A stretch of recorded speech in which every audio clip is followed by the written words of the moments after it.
अनंत T दे refresh हमी। देशाचे पंतप्रधान नरेंद्र मोदी मुंबई दौऱ्यावरती आले असताना शालेय शिक्षण मंत्री दीपक केसरकर यांनी त्यांचं स्वागत केलं आहे। आंतरराष्ट्रीय ऑलिम्पिक समितीच्या 141व्या अधिवेशनासाठी त्यांचं मुंबई येथे आगमन झालं।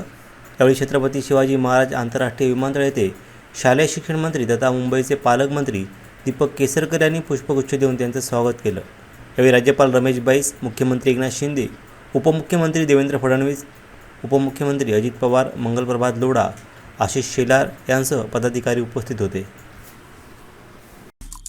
आमचे दिवसभरातले सर्व अपडेट्स, ताज्या घडामोडी आणि थेट लाईव्ह पाहण्यासाठी सबस्क्राइब करा, लाईक करा कोकणचं नंबर 1 महा चॅनल कोकण 7 लाईव्हचं YouTube चॅनल।